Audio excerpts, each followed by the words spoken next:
Oke, bismillah. Assalamualaikum warahmatullahi wabarakatuh.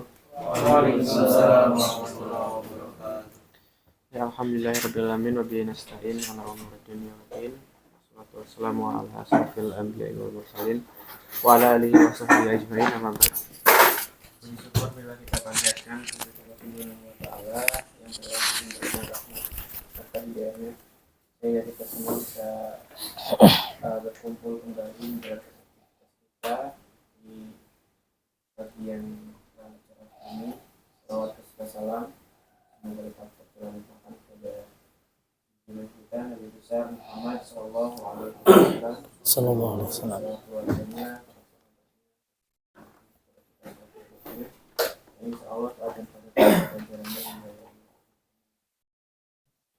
Oke, ada agenda meeting hari ini 14 Maret 2025.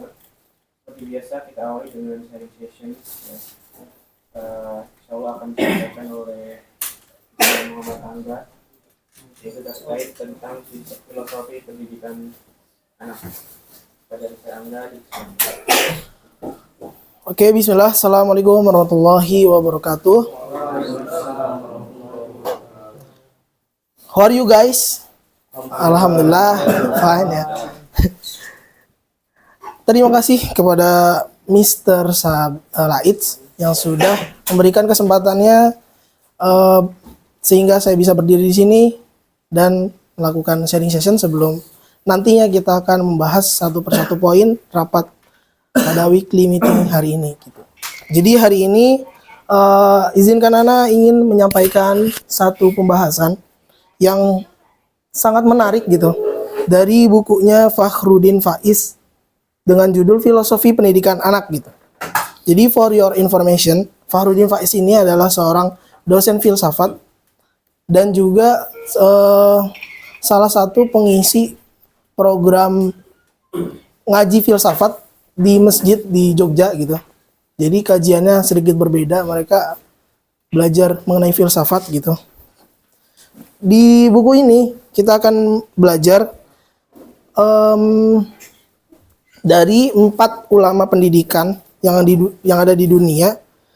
Ada 4, yaitu salah satunya ada Maria Montessori, terus ada Rabindranath Tagore, kemudian Abdullah Nasi Ulwan, dan terakhir ada Ki Hajar Dewantara. Jadi ini sangat menarik. Ada dari ulama pendidikan dari Eropa, Timur Tengah, dan juga ada dari Indonesia. Kemudian slide selanjutnya. Nah, sebelum kita mulai mungkin anak mau sedikit bertanya gitu. Kalau misalkan kita disuruh mengingat masa kecil nih, hal apa yang menurut kita perlu diubah dari pendidikan orang tua kita ke kita, dan dari perubahan itu kita akan aplikasikan ke anak kita. Mungkin mulai dari Ana bakal mengubah sikap empati mendengarkan anak dan mengontrol respon yang akan kita berikan kepada anak gitu. Mungkin dari teman-teman ada yang mau sharing sedikit aja, kayak nggak usah detail banget, yang penting itu masalahnya udah ya. Mungkin dari Mr. Rizal kayaknya mau Kalau anak paling daripada menyuruh, mending mengajak aja. oh. Oke, mungkin satu lagi dari Mr. Shan.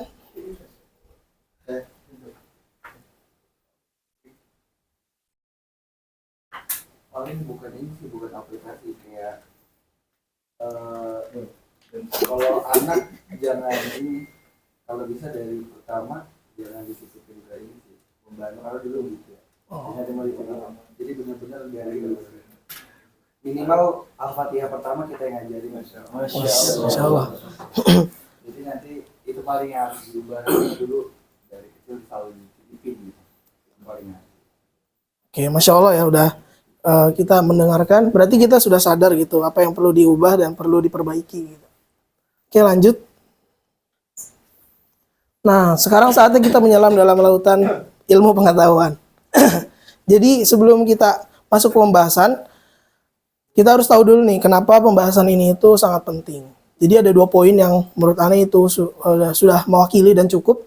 Yang pertama, dengan membahas ini kita akan membuka wawasan kita akan pentingnya pendidikan karakter sejak dini. Jadi nggak cuma pendidikan intelektual dan juga tapi kita juga belajar bahwa pendidikan karakter itu juga penting. Yang kedua, dengan membahas ini akan memahami berbagai macam metode pendidikan daripada ulama pendidikan dunia.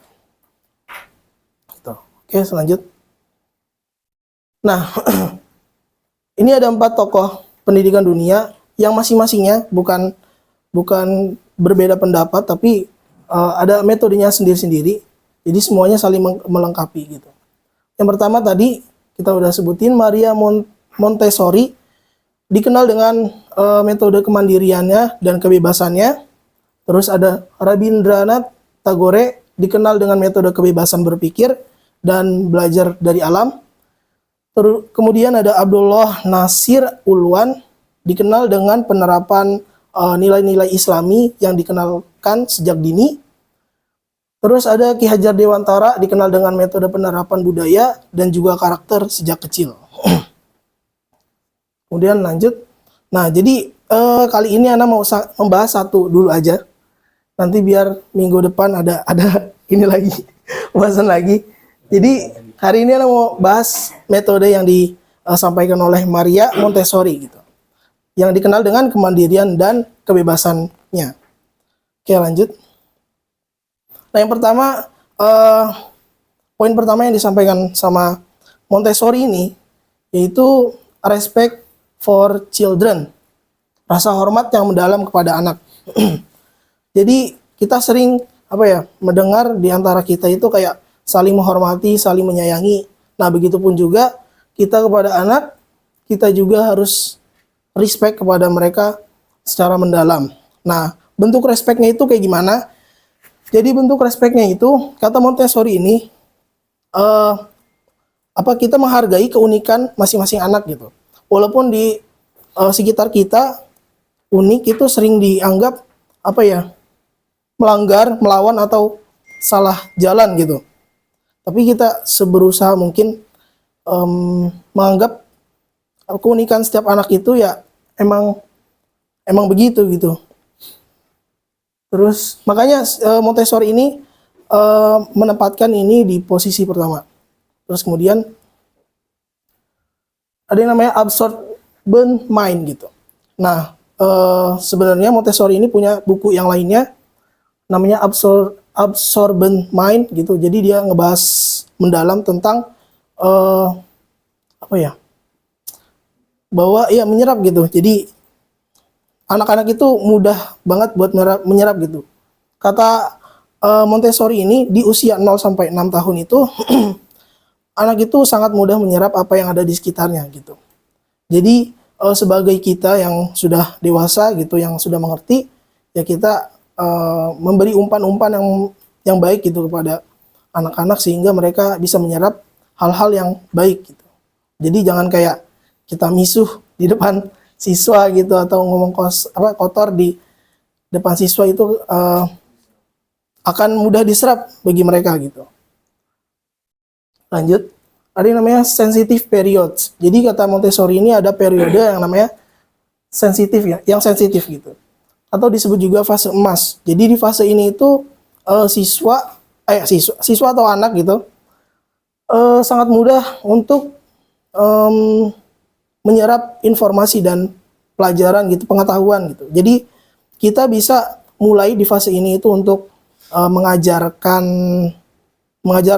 pengetahuan gitu, ilmu pengetahuan, baik itu menghafal dan yang lainnya. Kalaupun salah ya maklum dan pastinya harus diperbaiki dan dievaluasi gitu. Kemudian lanjut. Yang keempat ada educating the whole child. Jadi kita sering dengar namanya insan kamil ya, manusia yang sempurna. Nah, ini itu versi kecilnya atau versi mininya yang disampaikan sama Montessori gitu. Jadi Montessori ini ngasih tahu kalau di fase ini itu fase terbaik untuk kita kasih pengalaman dari segala potensi gitu, baik secara intelektual, emosional, atau emosional atau sosial gitu, atau bahkan spiritual, ya spiritual. Jadi kita di fase ini itu ya bisa menghidupkan, mulai mengaktifkan gitu. Terus lanjut, ada individualized learning gitu. Jadi kata Montessori ini setiap anak itu memiliki kebutuhannya masing-masing gitu. Jadi satu anak dengan anak yang lain itu berbeda kebutuhannya. Jadi kita nggak bisa menyamaratakan dengan satu metode atau dengan cara yang sama gitu. Karena masing-masing anak ini memiliki kebutuhan yang berbeda. Kemudian selanjutnya, yang keenam ada freedom of movement and choice. Jadi kebebasan anak untuk explore. Kalau di metode dari beliau ini, anak itu ya harus diberi kebebasan untuk mengeksplor, untuk kebebasan untuk mencari apa yang mereka mau, sesuai dengan minat dan bakat mereka gitu. Dengan minat mereka. Terus yang ketujuh ada prepared environment. Jadi selain dari saling melengkapi ya. Jadi di poin 6 ini mereka dibebasin buat memilih atau mengeksplor dari minat bakat mereka. Di bawahnya di nomor ketujuh itu ya kita perlu menyiapkan lingkungan yang baik. Kalau kita kasih contoh lingkup yang kecil itu ya kayak sesederhana misalkan buat anak-anak di sekolah itu ya kita siapkan playground gitu misalkan buat TK atau tempat bermain anak-anak gitu.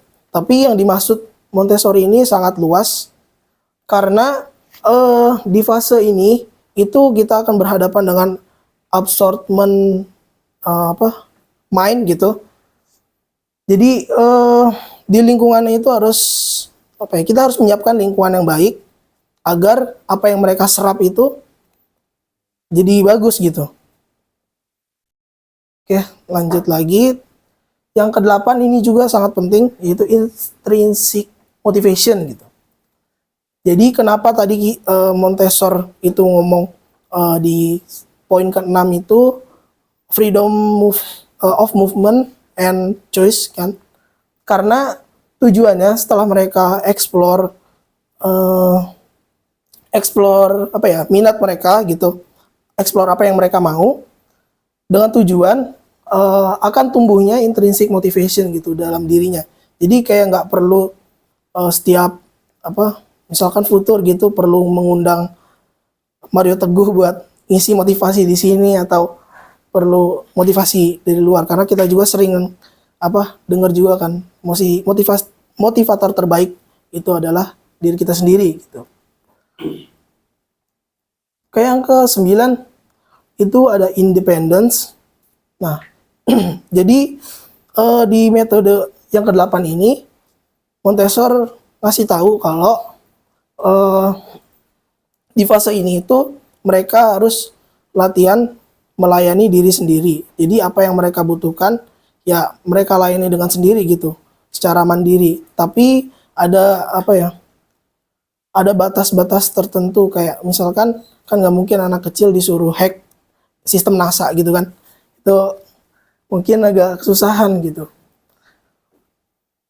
Terus yang ke-10, yang terakhir itu auto education. Jadi auto education ini goals dari semuanya itu ya. Jadi ketika mereka mendapatkan stimulus yang cocok gitu, mereka akan auto education, jadi otomatis dia akan belajar gitu. Melalui ya itu tadi kan dia udah punya intrinsic motivation sehingga dia ingin belajar gitu. Tanpa kita suruh pun mereka akan belajar. Seperti itu. Dan yang terakhir ya kita kasih kesimpulan dari poin-poin yang banyak yang tadi, mungkin nggak bakal ingat juga semuanya. Jadi kesimpulannya menurut Maria Montessori ini pendidikan anak dapat didasari dengan kemandirian yang sudah tertanam sejak kecil dan juga kebebasan eksplorasi lingkungan dengan tujuan membangkitkan intrinsik motivation sehingga terwujudnya auto education. Gitu. Mungkin sekian dari saya. Saya Angga. Syukran. Wassalamualaikum warahmatullahi wabarakatuh. Terima kasih, Pak